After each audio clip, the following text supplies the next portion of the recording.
Hey everyone, and welcome back to my channel. If you're new here, my name is Joel. I am now a third semester nursing student at Imperial Valley College. And for today's video, it's going to be 3 nursing tips I will give to my first semester self back in the day.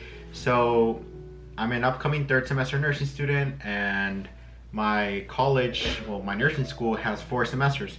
And each semester I have learned something new, but these are things that I told the first semester nursing students of past semester, and now I'm going to share it with you guys because it really helped them. So the 3 things are having fake confidence, having a consistent study schedule, and having an agenda on the edge of your bed. Now I'm gonna be taking around like a minute to explain each of them in order for it to make more sense. Now the first one, having fake confidence. There's really no difference between you having fake confidence and real confidence. Like, the gap between them is really small.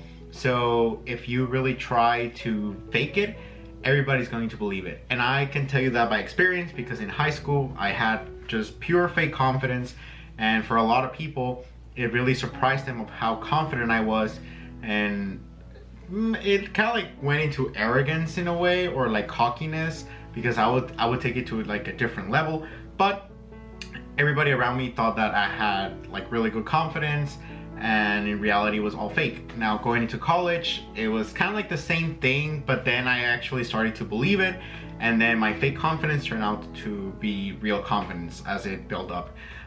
Now in nursing school, how can this go into play in checkups? In checkups, it's really important to have fake confidence. Everybody in checkups are going to be shaking. It could be either the wound care, the catheter insert, the Foley catheter insertion, like the NG tube, like you name it. There's a lot of skills that you need to do in first semester. In second semester, not so many. And in third, I really don't know yet because I'm still haven't started my semester. But in first semester, they're going to be raining checkups. They're going to be asking you a lot of things, and the way that you handle the equipment, you know, they judge you on everything. So if you tend to be a little shaky, they can get you there. And the thing here is that you need to really act like you know your stuff, even though inside of you you're shaking and you want to cry and you just want to scream. You just need to like be the boss, you know, act like you're the boss, because in reality you're not, and you have a lot of questions. So really take time during the days that you can practice the skills in order for you to at least feel confident with the materials. And there's a skills book that you guys should have, that they're going to ask you a lot of things during the checkoff, and everything they can ask you is in that book. And the book is going to come with you the instructions of how to do the skill, and then the rationale right next to it. So normally the instructors are going to be asking you stuff from there, so really be able to understand what the whole skill is like as a concept. And you need to at least understand and memorize like the red parts that come in there, because if you miss those, then you automatically like lose the skill, like you need to redo it. So yeah, having fake confidence is huge. I did it towards the end of my first semester, and it really worked out. Honestly, like, even if you are really confident on the skill, they're less likely to ask you a lot of questions. But if you lack confidence and you're shaking and you're doubting yourself, they're going to be on you over and over again. And if you really do not know the answers towards their questions, they're going to fail you more than likely. So yeah, having fake confidence, you're going to learn it as time goes by, but at least acknowledge the fake confidence and know that even though you're not confident 100% inside of you, you can at least fake it, and it's really gonna work. So really apply that. The second thing, having a consistent study schedule. This is really important. You need to have at least a study schedule of like 2 hours per day, 3 hours per day, whatever your schedule allows you to have, like a certain amount of hours. But those have to be like your basic amount of hours that you need to study every single day. Because if you study 2 hours one day, 4 hours the next day, 1 hour the other day, no studying, and then 5 hours of studying, you know, all that is going to be horrible. I'm telling you, by experience, from first semester, from second semester, it's really bad. And I really wish I had like, at least I need to study 2 hours a day, every day.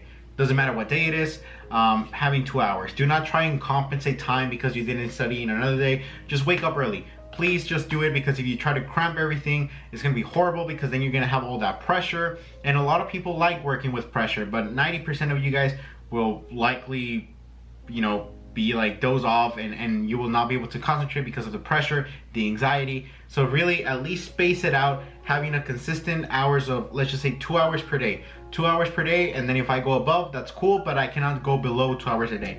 That has to be your discipline, consistency, and at least if you follow that, your time in nursing school is gonna be so much easier.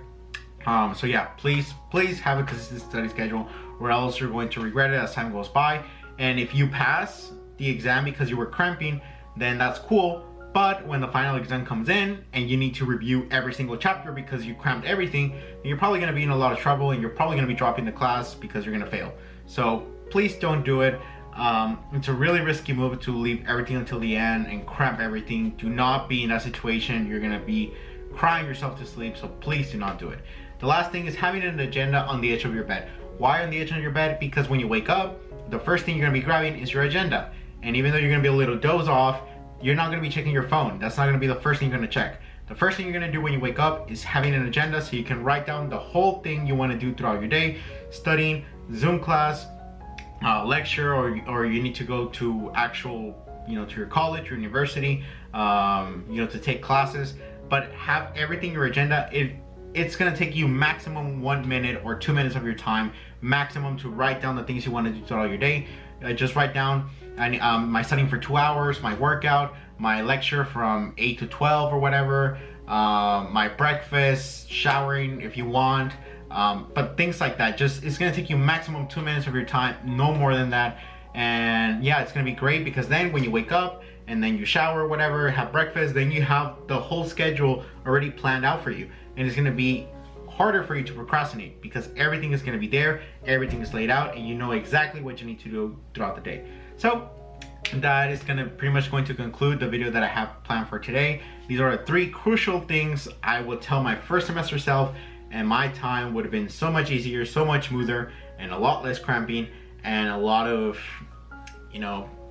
if I did follow these things, I would not have had a lot of stress in my nursing school. It would probably be from a 9 to a 7.5 more than likely, because there's still going to be stress in nursing school, yes, but there's a lot of things you can do to diminish the amount of stress that you have in order for it not to be that bad, and you don't have like a sour taste of nursing school.